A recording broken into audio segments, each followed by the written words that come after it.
तो दोस्तों आपका स्वागत है क्वांटम ऑल चैनल में। मैं हूँ यश और आज हम लोग समझने जा रहे हैं कार्तिक आर्यन की मूवी शहजादा को। और बिना किसी बकैते की वीडियो को समझने चाहते हो तो वीडियो को आखिरी तक देखना और लाइक और सब्सक्राइब करना मत भूलना। तो चलिए वीडियो शुरू करते हैं। तो कहानी की स्टार्टिंग होती है एक नाइट के सीन से, जहाँ पे परेश रावल अपने फटफटिया स्कूटर में हॉस्पिटल में आता है। जहाँ पे परेश रावल उस वाल्मीकि अपने स्कूटर से उतरता है एक हॉस्पिटल में, क्योंकि उसकी बेबी वहाँ पे एडमिट थी, क्योंकि वो प्रेग्नेंट थी और उसकी डिलीवरी होने वाली थी। अब उसी हॉस्पिटल के एक महंगे वार्ड में वाल्मीकि जहाँ काम करता था, उस कंपनी के मालिक की बेटी वहाँ पे एडमिट होती है, क्योंकि उसको भी बच्चा होने वाला था। अब वाल्मीकि और उसके बॉस के यहाँ दोनों के यहाँ ही लड़का होता है और बॉस की बेटी का नाम यशु है, जिनका रोल मनीषा कोइराला प्ले कर रही है उर्फ यशु। तो यशु की बेटी को जब नर्स अपनी गोद में उठा के सुलाने के लिए ले जाती है, तो वो देखती है कि बच्चा रिस्पॉन्स ही नहीं कर रहा है। तो वो नर्स उस बच्चे को मिस्टेकली मरा हुआ समझ लेती है। उसके बाद नर्स जब उस बच्चे के घर में फोन करने के लिए जा ही रही होती है, तभी वो देखती है कि वाल्मीकि पहले से ही फोन पे लगा हुआ है। उसके बाद वाल्मीकि उससे पूछता है कि क्या प्रॉब्लम हो गई, जिसके बाद नर्स उसको सारी बातें घबरा के बता देती है। उसके बाद वाल्मीकि अपने शैतानी दिमाग में ये सोचता है कि वो अपना बच्चा उसके बच्चे से बदल देगा और आगे चल के अपने बच्चे के साथ उसकी प्रॉपर्टी पे कब्जा कर लेगा। और ये सब सोचने के बाद वो नर्स से कहता है कि मैं उनके घर का नौकर हूँ और मैं उनका बहुत ज्यादा आभारी हूँ, इसीलिए वो अपने बच्चे को उनको देने के लिए तैयार है। जिसके बाद नर्स उनकी बात मान जाती है और वाल्मीकि अपना बच्चा उसके साथ बदल देता है। और जब वाल्मीकि उस मरे हुए बच्चे को लेके वापस आ रहा होता है उस नर्स के साथ, तभी जोरों की बिजली कड़कती है, जिसके बाद वो बच्चा अचानक से चौंक के जग जाता है। और ये सब देख के नर्स बहुत खुश हो जाती है। जिसके बाद नर्स वाल्मीकि से कहती है कि हम लोग को बच्चे सही सही जगह पे रख देने चाहिए वापस से, और वाल्मीकि उस बात से सख्त मना कर देता है। जिसके बाद वाल्मीकि उस नर्स को बताता है कि मैं और यशु का पति रामचंद्रन पहले उसी कंपनी में क्लर्क का काम करते थे। इसके बाद रामचंद्रन ने उस कंपनी के मालिक की बेटी को सेट कर लिया और उससे शादी कर ली और वो अमीर बन गया। पर अभी तक वाल्मीकि गरीब है, तो इसीलिए वाल्मीकि रामचंद्रन के बेटे को गरीबी में पालेगा और उसकी जिंदगी बद से बदतर कर देगा। इसी बात को लेकर नर्स और वाल्मीकि में झगड़ा होने लगता है।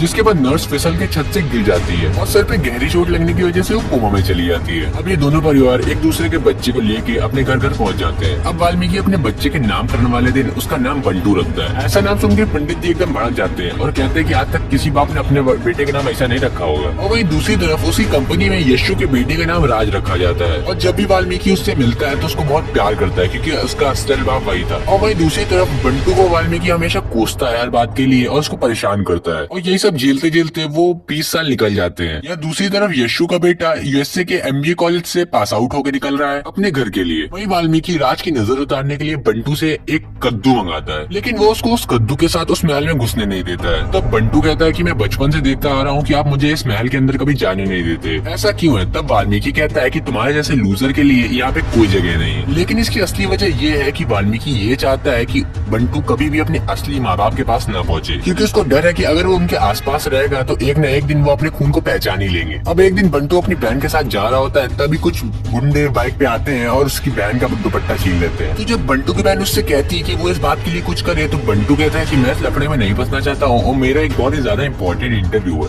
और मुझे उसके लिए जाना है। तब बंटू की बहन कहती है कि अगर तुम्हें गर्लफ्रेंड होती और उसके साथ ऐसा हुआ तो तब तुम कुछ नहीं करते। और उसके बाद उसकी बहन उसके ऊपर इमोशनल अत्याचार करने लगती है और उसके बाद बंटू पिघल जाता है। और उसके बाद बंटू जाके उन गुंडों को मारता है और अपनी बहन की चुन्नी वापस ले आता है। और ये सब खत्म होने के बाद बंटू अपने इंटरव्यू के लिए चला जाता है बैक और बैक्स नाम की एक टूरिज्म कंपनी में। और उसकी मुलाकात होती है वहाँ के सेल्स मैनेजर मिस्टर रेड्डी से, जिसको वो अपने खड़ूस बाप के बारे में बताता है। और उसके बाद बंटू की मुलाकात होती है वहाँ के एचआर मैनेजर से, जो वही लड़का था जिसने उसकी बहन का दुपट्टा छीना था। जिसके बाद वो बताता है कि वो बस एक मिसअंडरस्टैंडिंग थी और उसने उसकी बहन का दुपट्टा नहीं छीना था। अब जब बंटू लिफ्ट के अंदर जा रहा होता है, तभी उस लिफ्ट में एंट्री होती है उस कंपनी के बॉस की और उसकी टांगों की, जो थी कृति सेनन। और उन टांगों को देखने के बाद बंटू के बाल खड़े हो जाते हैं और वो पूरी लिफ्ट में उसकी टांगों को ही देखता रहता है। और वहीं दूसरी तरफ कृति सेनन भी उसके खड़े हुए बालों को ही देखती रहती है। अब ऑफिस में भी बंटू कृति सेनन की टांगे ही देखता रहता है। जिसके बाद कृति सेनन उसको सबक सिखाने के लिए उसको 2 टूरिस्ट के साथ रेगिस्तान भेज देती है। अब बंटू वहाँ से वापस लौटने के बाद अपनी बॉस से माफी मांग लेता है और वो उनको स्कर्ट की जगह पैंट पहन के आने के लिए रिक्वेस्ट करता है। अब बंटू और उसकी बॉस एक फाइनेंसर से बात करने के लिए एक होटल में जाते हैं और फाइनेंसर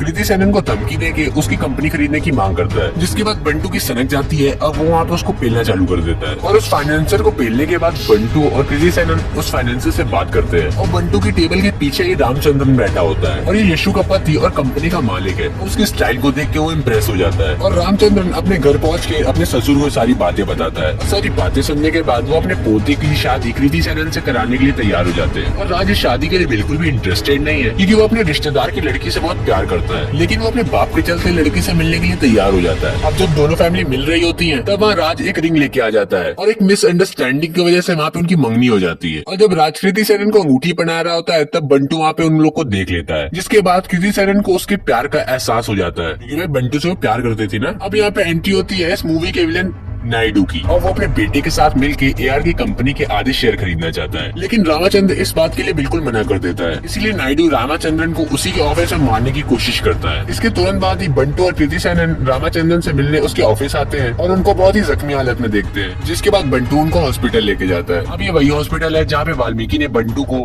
बदल दिया था। अब रामाचंद्रन को एडमिट करने के बाद बंटू और उस नर्स का आमना सामना होता है और ये वही नर्स है जो कोमा में चली गई थी जिसने बंटी को बदला था। तो वो नर्स पूछती है कि रामाचंद्रन को क्या हुआ और क्या तुम उसके बेटे हो। इसके बाद बंटी बताता है कि उनका एक्सीडेंट हुआ है छोटा सा और उसके पापा तो वाल्मीकि हैं। और ये सुनकर वो नर्स उसको बताती है कि तुम्हारा असली बाप वाल्मीकि नहीं है, तुम्हारा असली बाप रामाचंद्रन है। और 20 साल पहले की उसको सारी रामायण बता देती है और ये सब बताने के बाद वो नर्स की डेथ हो जाती है, जिसके तुरंत बाद रामाचंद्रन को देखने के लिए वो वहाँ पे भागता है और तभी वहाँ पे बंटी की असली माँ यशु आ जाती है। पर वो उसको देख के ज्यादा रिएक्ट नहीं करती है क्योंकि एक बार रामाचंद्रन ने राज की तुलना बंटू से करी थी, जिसके बाद से वो उसको ज्यादा पसंद नहीं करती है। हम लोग को आगे दिखाया जाता है कि वाल्मीकि बंटू के साथ अपने घर जा रहा है, पर वाल्मीकि बंटू के परिवार के बारे में अपशब्द कह रहा था, जिसको सुन के बंटू को गुस्सा आ गया और उसने वाल्मीकि को एक झापा जड़ दिया। जिसके बाद वो लोग घर पहुंच गए। जिसके बाद बंटू कहता है वाल्मीकि से कि तुम्हें नहीं पूछोगे कि मैंने तुम्हें झापड़ क्यों मारा। जिसके बाद बंटू बता देता है कि उसको पता चल गया है कि वो उसका बेटा नहीं है। और वाल्मीकि कहता है कि क्या तुम अब मेरे बेटे की जिंदगी बर्बाद कर दोगे। तो बंटू कहता है कि नहीं, मैं ऐसा कुछ नहीं करूंगा क्योंकि इससे दोनों ही माँ को सदना पड़ेगा और ऐसा भी हो सकता है कि वाल्मीकि का बेटा सुसाइड कर ले।